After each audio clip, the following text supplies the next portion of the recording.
পূর্ব মেদিনীপুর জেলার রামনগর 1 ব্লকের দীঘা মেরিন অ্যাকোরিয়ামের উদ্যোগে রবিবার বিশ্ব পরিবেশ দিবসকে কেন্দ্র করে দীঘার সমুদ্র তটে সাফাই কর্মসূচি পালিত হলো। এই দিন রামনগর কলেজের 50 জন ছাত্রছাত্রী এই সাফাই কর্মসূচিতে অংশ নেন। সেই সঙ্গে মেরিন অ্যাকোরিয়ামের সায়েন্টিস্টরা দীঘার সমুদ্রকে নিয়ে একটি সার্ভে করেন।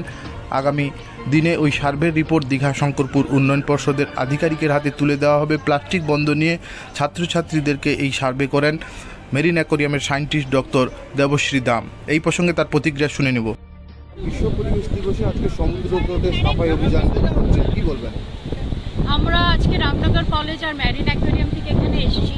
এখানে সার্ভে করে আমরা দেখলাম যে প্লাস্টিক ব্যান যেটা আছে অলরেডি, ওটা খুব স্ট্রিক্ট এনফোর্সমেন্ট করা উচিত, ফাইন ইম্পোজ করা উচিত এবং ডাস্টবিনস অনেক বেশি দরকার। সৈকত সরণির পথ দিয়ে যখন আমরা হেঁটে যাচ্ছি, পরিষ্কার পথ, কিন্তু সমুদ্রের ধারে সব আবর্জনা রয়েছে এবং এটা ডাইরেক্টলি সমুদ্রে যাচ্ছে এবং আমাদের পরিবেশকে কিন্তু দূষণ করছে।